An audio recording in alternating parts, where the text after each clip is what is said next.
¿Alguna vez has sentido que, a pesar de darlo todo, eres invisible para aquellos que más deberían valorarte? Que tu esfuerzo es silencioso, tu presencia útil, pero tu existencia prescindible. Me llamo Valeria. Tengo 27 años y nací en una de las familias más ricas de Ciudad de México. Desde fuera, parecíamos intocables. Mansión en Lomas de Chapultepec, cenas con políticos, vacaciones en Europa. Pero dentro de esas paredes, el afecto era escaso y las reglas abundantes.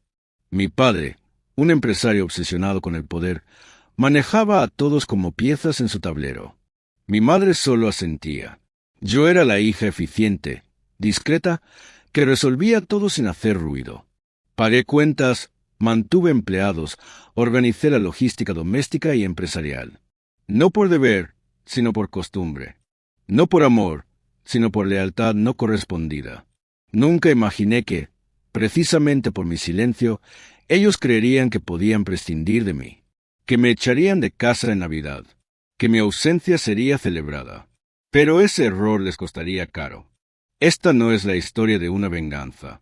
Es la de una caída provocada por arrogancia, y de cómo, a veces, dejar de sostener lo que está roto es el primer paso hacia una justicia más profunda. Una que no necesita gritar, solo actuar. Mi infancia estuvo envuelta en seda, pero nunca en calidez. Desde que tengo memoria, todo en mi familia giraba en torno a la imagen. No importaba cómo te sentías, solo cómo te veías. Mi padre, Ernesto Alvarado, era un magnate de la construcción conocido por sus discursos duros y su habilidad para intimidar sin levantar la voz. Fundó su fortuna desde cero, y por eso esperaba que todos a su alrededor funcionaran como extensiones de su voluntad. Mi madre, Camila, antigua modelo y hoy esposa trofeo, vivía atrapada entre maquillaje perfecto y el silencio conveniente. En ese entorno, aprendí muy pronto que la inteligencia debía usarse en silencio y que las emociones eran señales de debilidad. Después de estudiar finanzas en el TEC de Monterrey, regresé a casa. Me ofrecieron, o más bien ordenaron, encargarme de los asuntos menores, pagos de nómina del personal doméstico, control de gastos fijos, compras discretas para mantener la casa funcionando. No era un puesto oficial, claro. No figuraba en ninguna estructura. Pero sin mí, nada funcionaba. Cada factura de electricidad, cada contraseña del sistema de cámaras, cada cuenta bancaria secundaria estaba bajo mi control. Yo manejaba todo desde una oficina improvisada en el ala este de la casa, una habitación con vista a jardín que decoré a mi gusto, el único espacio donde sentía algo parecido a libertad. Mi rutina era puntual, profesional, invisible. Y así pasaron los meses, los años. No me quejaba, no pedía reconocimiento. Pero, poco a poco, empecé a notar algo que me incomodaba. En casa, entre sirvientes y hermanos, yo no era hija. Era recurso. Mi hermana menor, Renata, vivía para las redes sociales. Su cuarto parecía un showroom de marcas de lujo. Mi hermano mayor, Mauricio, estaba en Miami, quemando la herencia antes de tiempo. Yo, en cambio, me quedé. No porque no pudiera irme, sino porque sentía que si no estaba allí, todo se derrumbaría. Era una presencia discreta, pero esencial. Y sin embargo, por más que sostenía la estructura, nadie me veía como pilar, solo como sombra útil. Esa percepción cambió radicalmente una noche, la peor de todas, la víspera de Navidad. Y con una sola frase, mi padre me demostró que incluso los cimientos pueden ser despreciados cuando se les cree eternos. Lo que vino después transformó mi rol para siempre.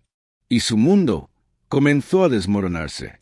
La víspera de Navidad en la casa Alvarado era, desde siempre, un evento de apariencias. Cenas largas, invitados incómodos y sonrisas falsas para las cámaras de la prensa que mi padre aún cultivaba como parte de su marca personal. Esa noche, sin embargo, no hubo reporteros, ni fotógrafos, ni políticos aduladores. Solo nosotros, la familia inmediata, reunida en el comedor principal, con un árbol adornado por decoradores contratados y una mesa tan impecable como fría. Las luces cálidas no lograban esconder la tensión que colgaba en el aire. Yo llegué puntual, vestida con un vestido borgoña sencillo, aún con el olor tenue del café de la mañana en la bufanda. Observé a mi madre sentarse sin decir palabra.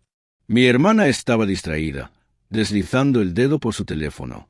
Mi padre ya estaba en la cabecera, copa de vino en mano, mirando el techo como si el mármol pudiera darle respuestas. La cena comenzó con silencios incómodos y cuchillos rozando porcelana. Yo serví una pequeña porción de ensalada y le sonreí a mi madre, pero no obtuve reacción. De pronto, sin previo aviso, mi padre dejó la copa sobre la mesa con un leve golpe y me miró directamente. «Valeria, a partir de enero ya no vivirás aquí. Este ciclo ha terminado». Al principio creí que se trataba de una de sus provocaciones teatrales. Mantuve la calma. «¿Perdón?», pregunté. «No tienes por qué seguir aquí. Ya cumpliste tu etapa. Es tiempo de que salgas al mundo real y no te acostumbres a vivir en lo que no es tuyo». Cada palabra estaba medida, cortante, pero dicha con tono casi amable, como si fuera una lección. Mi madre no dijo nada. Solo bajó la mirada hacia el plato como si no pudiera soportar el momento. Mi hermana hizo una mueca sin levantar los ojos del celular. No hubo defensa, ni una palabra de sorpresa. Solo el eco de una decisión ya tomada. Yo no necesitaba esta casa para vivir. Podía pagar mi propio departamento, incluso en zonas exclusivas. Pero no era una cuestión de dinero. Me había quedado porque, en algún rincón ingenuo de mí, creía que seguía siendo parte de esa estructura familiar, que si no me rendía, quizá un día sería vista. Esa noche entendí lo contrario. Era invisible hasta que se me volvió incómoda. Miré a mi padre fijamente y no respondí. No lloré, no grité. Solo sentí algo dentro romperse de forma definitiva. Terminé mi plato en silencio, dejé los cubiertos sobre la servilleta y me levanté sin mirar atrás. Esa noche, el aire en la mansión era más frío que nunca. Y lo que ellos no sabían es que el precio de echarme no era solo sentimental. Era logístico, financiero y definitivo. Subí a mi habitación con la misma calma con la que uno se despide de algo que ya se había perdido. No empacaba con rabia, sino con una claridad fría que me sorprendía. Sabía exactamente qué llevar. Mi portátil, documentos personales, la ropa justa, una caja con objetos pequeños que realmente me importaban.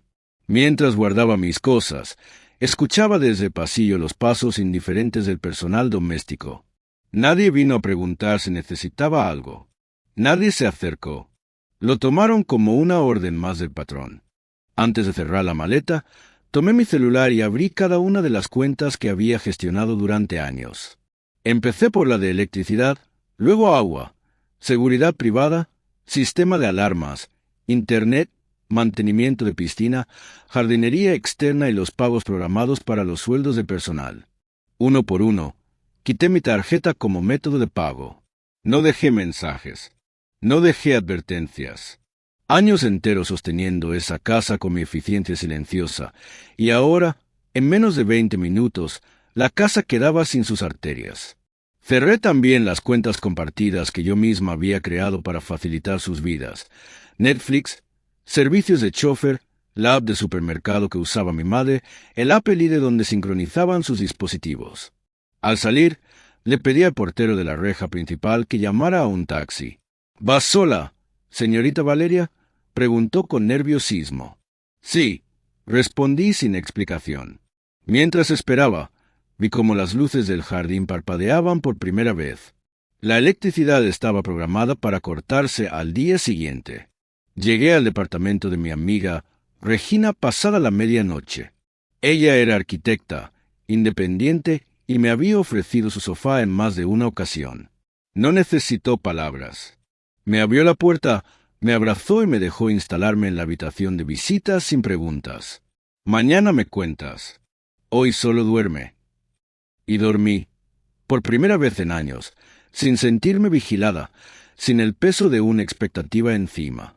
A la mañana siguiente, encendí la computadora y abrí nuevamente cada portal de servicios. Confirmé que mis datos ya no estaban activos. Nadie me llamó. Aún no. Probablemente porque ni siquiera se habían dado cuenta. Pero en unos días, cuando los empleados no recibieran su sueldo, Cuando la piscina se llenara de hojas y el Internet dejara de funcionar, entonces sentiría mi ausencia. No como hija, sino como la columna invisible que habían derribado sin prever el derrumbe. Habían querido que me fuera. Lo hicieron. Y ahora verían qué tan lejos podía llegar una ausencia cuando esa ausencia era el sistema que lo sostenía. No pasó ni una semana antes de que el caos comenzara a filtrarse por las grietas de la Casa Alvarado. El primer mensaje llegó un miércoles por la mañana, mientras revisaba correos en el pequeño comedor del departamento de Regina. Era de Esteban, el jefe de mantenimiento. Señorita Valeria, ¿sabe por qué no se ha hecho el pago de este mes? Los proveedores están reclamando. No respondí.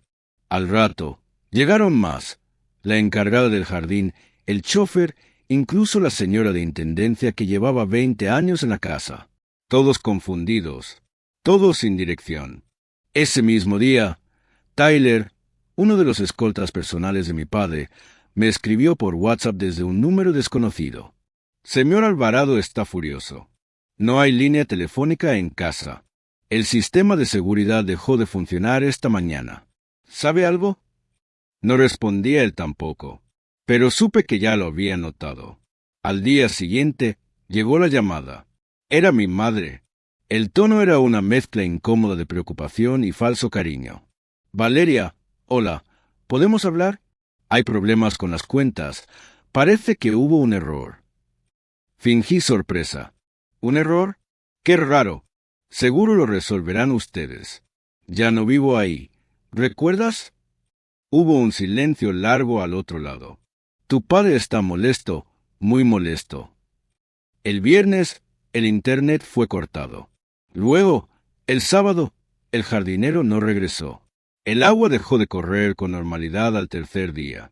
La lavandería del personal no pudo ser recogida. En cuestión de horas, la mansión perfecta comenzó a mostrar síntomas de abandono. No por falta de dinero, sino por falta de gestión. Por primera vez, entendieron que la comodidad también tiene una administradora, y que esa administradora ya no estaba. Los gritos no tardaron en llegar. Me los narró Regina entre risas contenidas. Una de sus amigas trabajaba como decoradora y vivía cerca. Me dijo que había escuchado los gritos de Ernesto desde la reja. ¿Quién demonios desconectó todo? ¿Dónde están mis empleados? ¿Qué clase de incompetentes trabajan aquí? Y nadie, absolutamente nadie, se atrevía a decirle la verdad, que la incompetencia era haber despreciado a quien se encargaba de todo. El lunes llegaron 2 correos más, esta vez del abogado familiar. Valeria, necesitamos hablar sobre las cuentas. Hay pagos bloqueados y documentos que usted manejaba. ¿Podía asistir a una reunión esta semana? No contesté. Sabía que lo siguiente sería un intento de intimidación legal. Pero lo que ellos aún no sabían era que yo tenía copias de todos los documentos bancarios, movimientos y respaldos. Nada me ataba a ellos, y todo lo que manejaba estaba bajo mi nombre, por petición del propio Ernesto años atrás. En lugar de tener miedo, me sentí en control. Por primera vez, no era la hija útil. Era la pieza que les faltaba. Y les estaba enseñando, sin decir una palabra, qué pasa cuando conviertes en desechable a la única persona que sabe cómo sostener tu imperio doméstico. La tensión escaló rápido. Al ver que los servicios no regresaban, que el personal renunciaba uno por uno y que mis datos ya no figuraban en ninguna de las cuentas clave, mi padre pasó del enojo al pánico. Lo supe porque el siguiente paso fue mucho más grave que simples llamadas o correos. Una mañana, mientras trabajaba desde el comedor de Regina, recibí un aviso del banco, intento de ingreso desde un dispositivo no reconocido, ubicación. Casa de mis padres. 3 intentos fallidos. Luego, una solicitud de cambio de contraseña.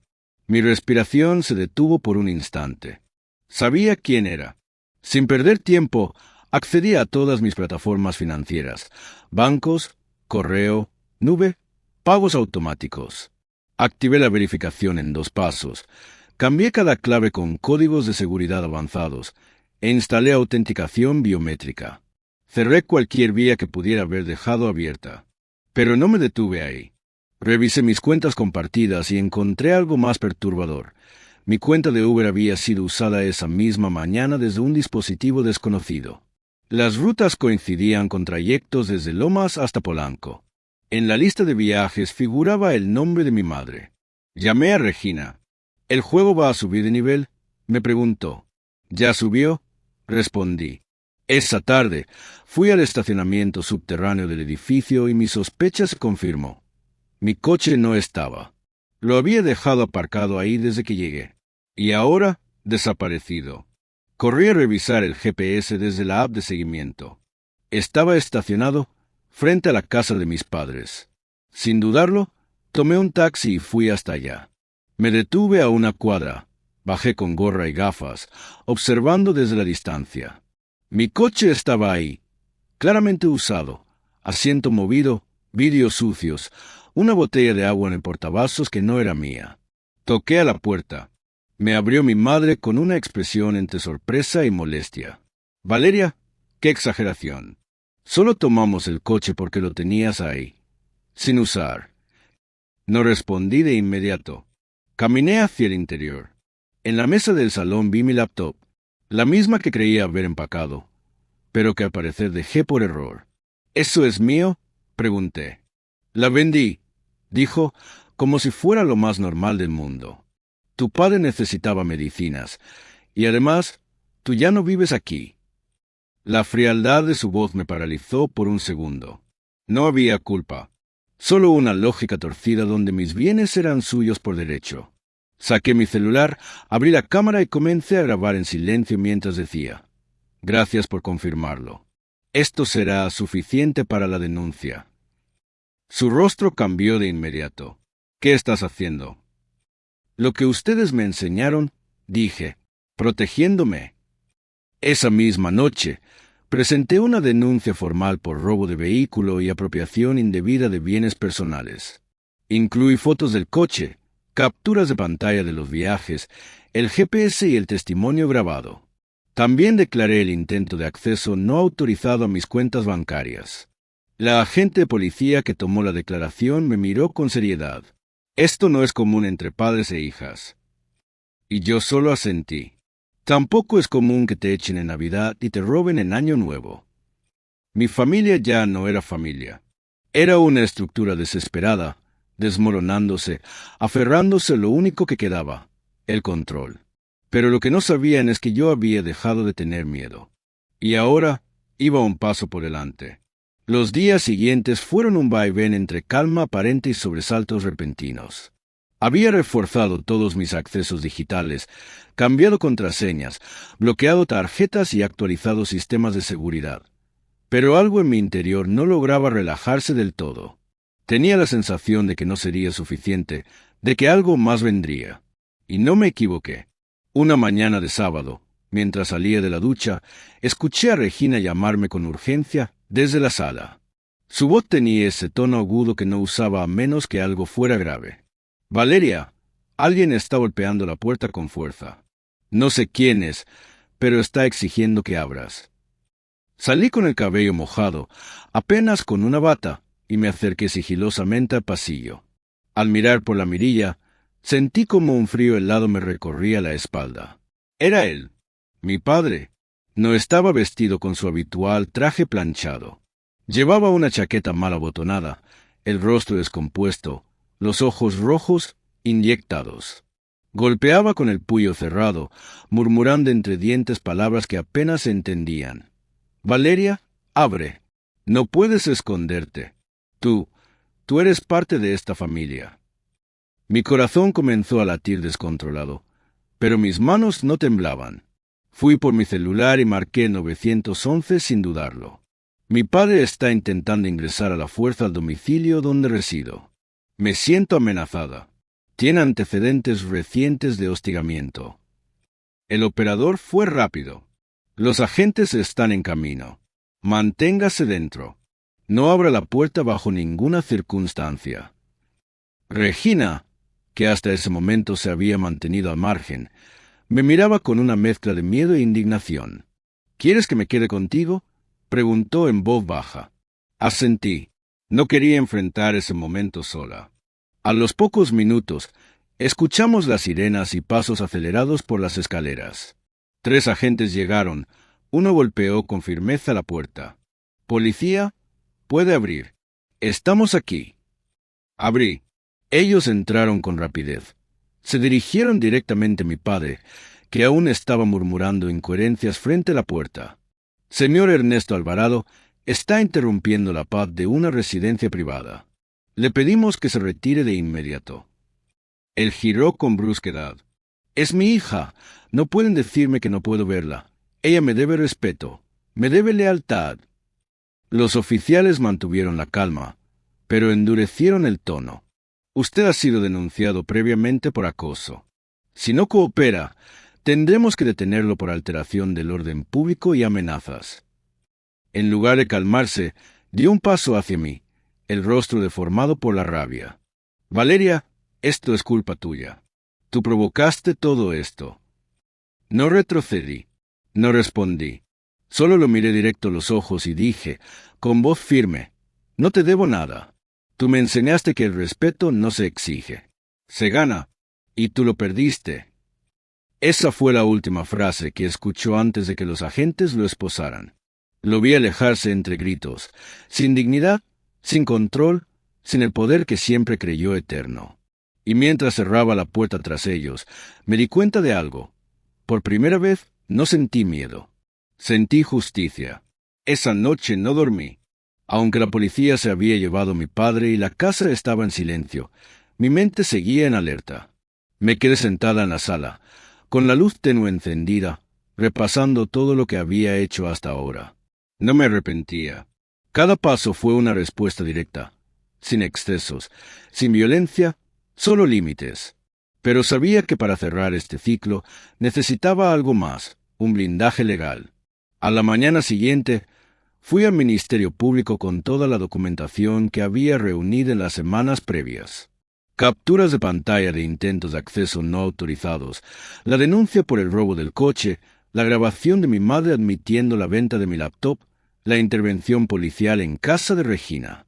Presenté todo, punto por punto. El abogado de turno revisó el expediente con detenimiento. Me miró en silencio durante un momento y luego asintió. «Señorita Alvarado, usted ha hecho lo que muchas no se atreven. Dejar constancia de cada abuso con pruebas. Esto no es solo una queja familiar. Es un patrón de hostigamiento y tiene fundamentos para solicitar una orden de restricción». Firme los documentos ese mismo día.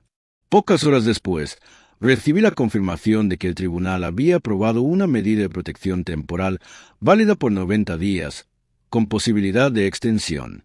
Mi padre no podría acercarse a menos de 300 metros de mí ni de mi domicilio, ni comunicarse por ningún medio. En caso de incumplimiento, la policía podía proceder sin previo aviso. No me detuve ahí. Solicité también el bloqueo total de acceso a todas las cuentas bancarias que alguna vez compartimos. Cambié de número telefónico, contraté una empresa de seguridad digital para reforzar mis dispositivos y transferí todos mis bienes a una cuenta empresarial bajo otro nombre legal. No dejaría ningún cabo suelto. Regina me miraba con admiración silenciosa. «Nunca pensé que fueras capaz de organizar una defensa tan perfecta», dijo una tarde mientras cocinábamos juntas. Yo solo sonreí, cansada pero satisfecha. Años siendo invisible me enseñaron a pensar como una sombra. Ahora me toca pensar como quien ya no tiene miedo. Una semana después, recibí un correo del despacho de abogados de la familia. No era una amenaza, sino una súplica encubierta. «Querida Valeria, tu madre desea hablar contigo. Cree que esto se ha salido de control. Considera que deberíamos encontrar una solución familiar y no legal». No respondí. Habían cruzado una línea que no permite el retorno. Mi silencio no era venganza. Era una frontera. Ellos siempre creyeron que el poder estaba en el apellido, en el dinero, en el volumen de voz. Nunca imaginaron que la verdadera fuerza estaría en la persona que decidieron ignorar, la que ahora les cerraba todas las puertas. Y no con rabia, sino con ley. A pesar de haber cortado casi todos los lazos, había uno que no podía romper. Mi hermano menor, Julián. Tenía 17 años, el más silencioso de todos, el más sensible también. Desde pequeño, fue como una sombra dentro de esa casa, educado, obediente y siempre al margen. Sabía leer las tensiones mejor que nadie, y en medio de todo el colapso, fue el único que me escribió con sinceridad. Estoy aquí. No me he ido, pero tampoco estoy con ellos. Ese mensaje llegó la noche posterior a la intervención policial. Julián y yo compartíamos una complicidad silenciosa desde niños. Él sabía que no era solo la hermana mayor que organizaba los pagos o ponía orden entre el caos. Sabía que era la única adulta en esa casa que realmente lo escuchaba.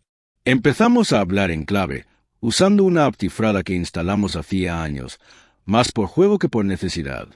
Ahora se había vuelto nuestra forma de resistir. Me contaba cómo la casa estaba desmoronándose por dentro. La comida se había vuelto escasa porque nadie sabía hacer las compras correctamente. Los empleados nuevos no duraban ni una semana. Mi madre vivía encerrada en su habitación. Y mi padre, tras ser liberado bajo advertencia, pasaba los días caminando de un lado a otro como un animal enjaulado. Está más paranoico que nunca, escribió Julián. Cree que todos están en su contra, incluso yo. Le pregunté si estaba bien. Respondió que sí, pero que cada día era más difícil. Ya no me hablan como antes. Solo me ordenan cosas. Me tratan como si fuera tú, como si yo fuera el próximo traidor. Sentí una punzada en el pecho. Yo había salido. Había creado mi protección. Pero él seguía dentro. Y lo peor, se parecía demasiado a mí. Inteligente, callado, observador. Iban a volcar sobre la rabia que antes volcaban sobre mí.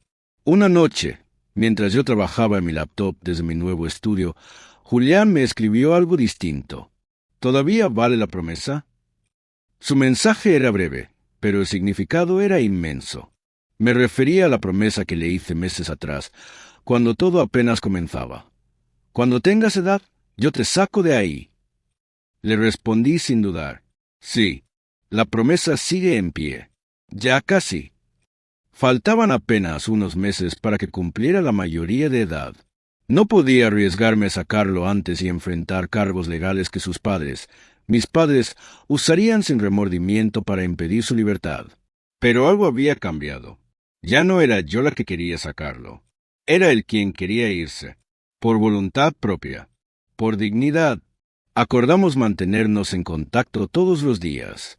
Le enviaba artículos, vídeos, incluso recetas fáciles para que se alimentara bien. Sabía que, por ahora, solo podía acompañarlo a la distancia. Pero estaba firme en mi promesa. Esta vez no iba a fallarle. Y cuando el momento llegara, no tendría que pedir permiso. Solo tendría que decir, estoy lista. Y yo estaría allí, esperándolo. El día llegó más rápido de lo que imaginábamos. Una mañana de septiembre, mientras el cielo de la ciudad parecía más claro de lo normal, Julián me envió un mensaje sin signos, sin adornos. Hoy cumplo 18. Sentí una mezcla de alivio y determinación. Ya no había barreras legales. Ya no podían retenerlo, ni física ni emocionalmente. Le respondí con solo 3 palabras. Estoy en camino. Conduje hasta las cercanías de la casa familiar, pero no hasta la puerta. Lo esperé en la esquina, como habíamos acordado. A los pocos minutos lo vi venir. Llevaba una mochila negra al hombro, una caja de cartón en las manos y una expresión contenida en el rostro. No parecía nervioso, tampoco triste, solo decidido. Subió al coche sin decir una palabra. Nos miramos, nos entendimos y arrancamos. Durante el camino me contó lo esencial, que nadie lo despidió, que nadie trató de detenerlo, que mi madre apenas levantó la vista de su celular y que mi padre no bajó de su estudio. Ni siquiera preguntaron a dónde iba, dijo. Fue como si ya supieran que me había ido mucho antes. Nos detuvimos en un pequeño restaurante cerca de mi nuevo apartamento. Pedimos sopa caliente y arroz con pollo, la comida favorita de cuando éramos niños. Nos sentamos frente a frente, como 2 adultos reconstruyendo la vida desde cero. En la caja que llevaba, traía apenas unos libros, una libreta y una foto antigua de los dos, tomada en uno de mis cumpleaños. Esto es todo lo que vale la pena de esa casa, dijo con una sonrisa ligera. Lo ayudé a instalarse en una residencia estudiantil que había reservado semanas antes, cerca del instituto donde se inscribió para estudiar diseño gráfico. Le di una tarjeta a su nombre, con un fondo suficiente para los primeros meses, y un celular nuevo, desconectado de todo vínculo anterior. Esa noche, mientras acomodaba sus cosas, me abrazó con fuerza. Gracias por no olvidarte de mí. Yo tampoco dije nada. Solo lo abracé de vuelta, porque sabía que, en ese gesto silencioso, se cerraba un ciclo largo de abandono, manipulación y miedo. No éramos hijos desobedientes. Éramos sobrevivientes de una estructura familiar construida sobre el control y la apariencia. Y ahora, por fin, estábamos afuera. A partir de ese momento, nuestras vidas comenzaron a alinearse de nuevo. Hablábamos todos los días, pero no desde la necesidad, sino desde la libertad. Me contaba sobre sus clases, sobre compañeros nuevos, sobre lo extraño que era dormirse sin escuchar gritos desde el pasillo. Su voz, antes apagada, ahora sonaba más firme, más suya. Y eso, más que cualquier victoria, era el verdadero triunfo. Ver cómo alguien que había sido tratado como una extensión del sistema comenzaba a reconocerse como persona. Con el tiempo, la caída de la familia Alvarado dejó de ser un proceso invisible y se volvió evidente incluso para quienes antes solo veían el brillo superficial. La prensa del corazón, siempre ávida de escándalos discretos de la élite, empezó a hacer preguntas. Se filtró que Ernesto Alvarado había perdido varios contratos importantes por problemas internos de gestión. Algunos empleados despedidos, molestos por salarios impagos y tratos humillantes, comenzaron a hablar. Lo que antes era una casa perfecta, una firma respetada, se convirtió en un símbolo de descomposición silenciosa. Mi padre no supo adaptarse al vacío que dejé. Su confianza en que todo funcionaría sin mí fue su mayor error. La empresa empezó a fallar en los pagos de proveedores. Su socio más cercano lo denunció por manejo irresponsable de fondos. Los inversionistas desaparecieron uno tras otro, y con ellos los favores, las invitaciones, los eventos. Todo lo que le daba poder. Mi madre, sin más recursos que sus contactos sociales, que rápidamente se desvanecieron al notar la caída, terminó trabajando a medio tiempo en una boutique del sur de la ciudad. Me enteré por una antigua empleada que la vio allí, esquivando miradas conocidas. Aquel nombre que alguna vez impuso respeto ahora solo generaba susurros incómodos y un rastro de lástima. Vendieron la casa de Lomas para pagar deudas y se mudaron a un departamento más pequeño en la periferia. Ya no tenían personal, ni chofer ni asistentes. El mundo que construyeron, basado en la apariencia y el control, colapsó cuando dejó de tener a alguien que lo sostuviera desde la sombra. Sin su engranaje silencioso, todo lo demás se desplomó. Un día, recibí una carta. No tenía remitente, pero reconocí la caligrafía enseguida. Era de mi madre. La carta no pedía perdón, pero estaba llena de nostalgia mal disfrazada. Me hablaba de tiempos mejores, de cómo las cosas se nos fueron de las manos, de lo difícil que era aceptar los cambios. No la respondí, porque lo que buscaba no era reconciliación, era alivio, y yo ya no podía ser la salvadora de una historia que eligió expulsarme. Mi padre, por otro lado, nunca intentó escribir, pero a través de un conocido mutuo, supe que hablaba de mí como si yo hubiese traicionado la sangre, que aún sostenía que yo debía volver, pedir disculpas y reconstruir lo que destruí. Lo decía sin darse cuenta de que nunca me perteneció nada. Yo no rompí su mundo, solo dejé de cargarlo. Julián y yo seguimos con nuestras vidas. Él estudia, tiene amigos nuevos, empieza a pensar en mudarse a otro país. Yo trabajo, vivo tranquila, y por primera vez, cada decisión que tomo no tiene que pasar por un filtro de miedo. A veces, hablamos de ellos, pero cada vez menos. Ya no desde la rabia, desde la distancia, porque entendimos que no toda pérdida es trágica. Algunas son simplemente necesarias para poder respirar. La historia de Valeria y Julián no es solo un drama familiar. Es una radiografía precisa de cómo el poder, cuando no se equilibra con respeto y afecto, puede convertirse en abuso.